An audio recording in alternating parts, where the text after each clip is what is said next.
Bienvenue sur Medi 1 TV. Nous sommes à Marrakech où s'est tenue la première réunion ministérielle de concertation et de coordination sur l'initiative qui consiste à favoriser les pays du Sahel à l'Atlantique. Une initiative annoncée dans le discours royal du 6 novembre dernier à l'occasion du 48e anniversaire de la Marche verte, donc moins de 1 mois et demi. Les ministres des Affaires étrangères des pays du Sahel se sont réunis à Marrakech. Parmi ces ministres, il y a le ministre chef de la diplomatie du Niger que nous avons le plaisir de recevoir avec nous. Il s'agit de Bakary Yao Sangaré. Monsieur le ministre, merci d'avoir accepté notre invitation. C'est normal. Alors, vous avez participé à cette réunion ministérielle. Tout d'abord, comment jugez-vous l'initiative de Sa Majesté le roi Mohamed VI? Merci, bonsoir d'abord. Je vous remercie pour l'occasion que vous me donnez de m'exprimer sur cette initiative que nous trouvons très louable. Nous trouvons que c'est une initiative qui va, comme du reste le thème de la rencontre l'a indiqué, qui permet l'accès aux pays enclavés, le Niger, le Burkina, le Mali et le Tchad, à l'Atlantique. Et pas seulement. Non seulement nous aurons à profiter de ces infrastructures, mais il y a des facilités douanières, des facilités de taxes que le Maroc compte accorder pour les importations et les exportations vers nos pays. Donc, c'est au-delà des infrastructures, ça concerne d'autres facteurs, donc d'autres secteurs économiques. Alors, il est question de créer une task force au niveau de chaque pays. Au niveau du Niger, comment voyez-vous cette task force? En fait, ce qui va se passer, c'est que il y a une étude qui a été faite par le Maroc qui recense l'ensemble des infrastructures, qui donne un état de lieu de l'ensemble des infrastructures marocaines. Cette étude sera mise à la disposition de nos pays. Et c'est à nous maintenant, c'est à la task force de définir comment est-ce que nos pays respectifs vont profiter, quelle est la stratégie pour profiter au mieux de cette offre. Parce que le Maroc ne veut pas faire les choses à notre place. Ce n'est pas comme le font les autres pays où ils viennent avec des projets tout faits, nous disent voilà, nous on ne fait que suivre, mais là non, le Maroc dit ce qu'il a à offrir et maintenant aux autres pays de dire comment ils comptent profiter. Donc c'est dans une démarche de concertation. Et si chaque partie propose ses priorités. Justement pour le Niger, quelles peuvent être ces priorités-là? D'abord pour le Niger, la première priorité, ça sera la mise à niveau des infrastructures. Parce qu'en tant que pays enclavé, il va de notre intérêt que nous ayons des infrastructures, surtout routières. Parce que quand on dit enclavé, la première des choses à laquelle on pense, c'est comment se désenclaver. Donc, ça sera à deux niveaux.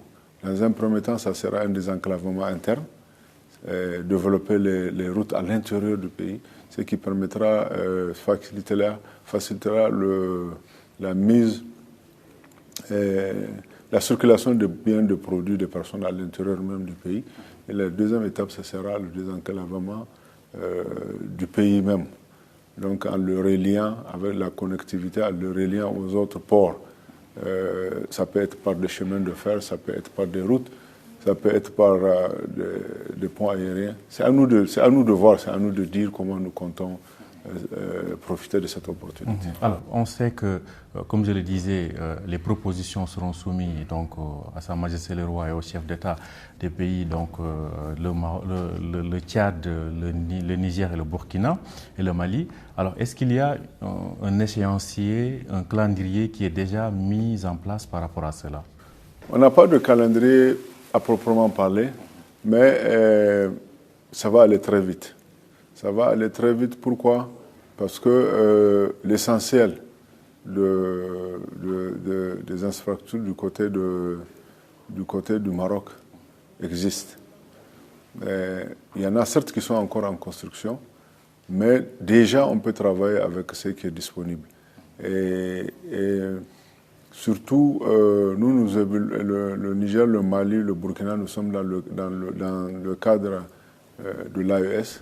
L'Alliance des États du Sahel. L'Alliance des États du Sahel. Nous avons des projets intégrateurs et c'est à ces projets-là que nous allons donner la priorité. Donc c'est pourquoi je dis que ça va aller vite, parce que ce qui va notre priorité, ça sera d'abord la vision communautaire. Donc, et quand on dit communautaire, ça veut dire intégrateur. Ça nous permettra tout de suite d'assurer la connectivité avec le Maroc d'abord. Et puis après, chaque pays retournera pour développer ses infrastructures au niveau interne.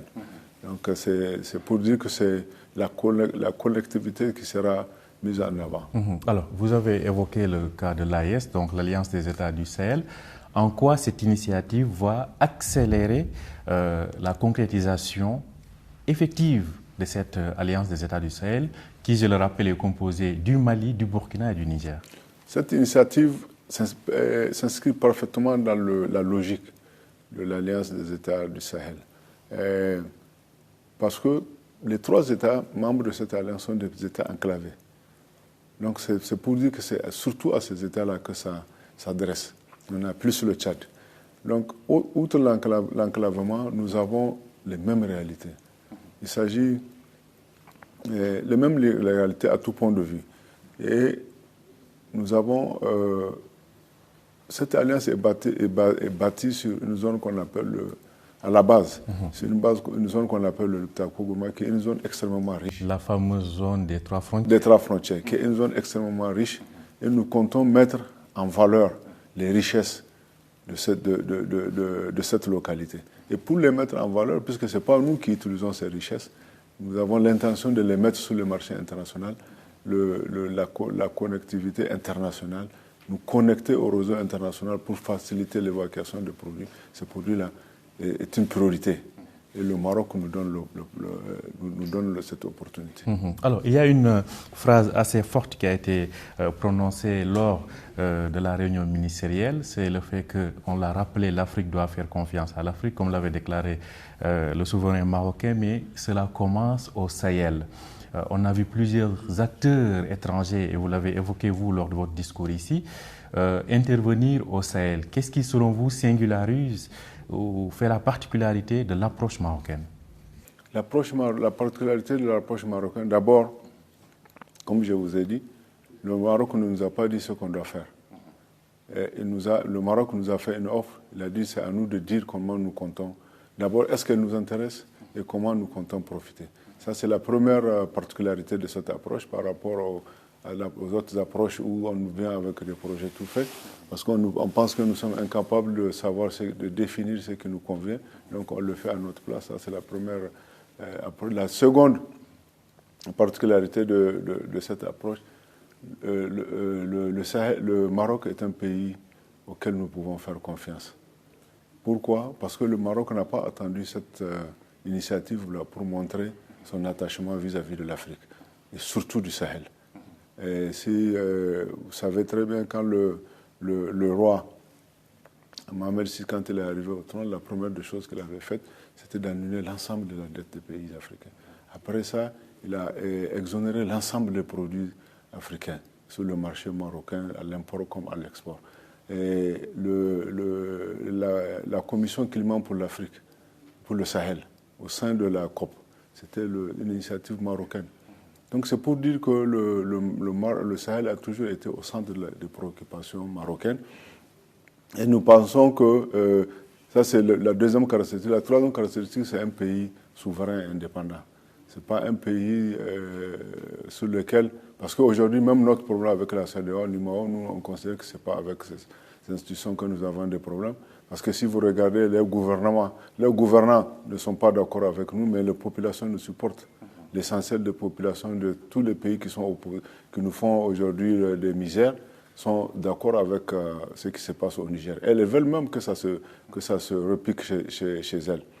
Donc le Maroc, ce n'est pas le genre de pays qu'on peut téléguider, à qui on peut donner des instructions. Donc ça nous met à l'abri des puissances étrangères qui nous en veulent. Et on sait qu'elles ne vont pas nous lâcher de sitôt. On les a éconduites, elles ont été conduites, et nous savons qu'elles feront tout pour revenir. Voilà, donc nous savons que même si elles doivent le faire, ce n'est pas à travers des pays comme le Maroc. Donc en traitant ces genres de questions avec le Maroc, on se met à l'abri de surprises comme celles que le Bénin nous a réservées. Alors, une dernière question. Comment évaluez-vous justement la coopération bilatérale entre le Maroc et le Niger? elle est excellente. La coopération entre nos deux pays, elle a toujours été excellente. D'abord, du point de vue académique, nous avons à peu près plus de 200 bourses que le Maroc offre à nos jeunes chaque année. Nous avons des projets bilatéraux, des projets de coopération. Il y a plusieurs activités qui sont conduites par la coopération marocaine au Niger. Nous avons des projets dans le domaine de l'électrification de la production d'énergie.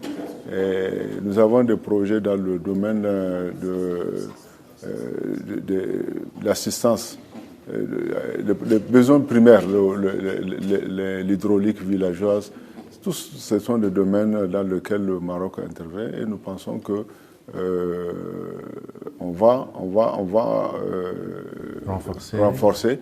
Et la preuve, lors des événements du 26, le Maroc est l'un des tout premiers pays. Derrière moi, dans toutes les tournées que je faisais, à part le Maroc, à part le Burkina et le Mali, c'était le premier pays qui était d'accord avec ce que le Niger faisait. Et il l'a dit de façon très claire que le peuple nigérien est un peuple souverain, il faut respecter ses choix.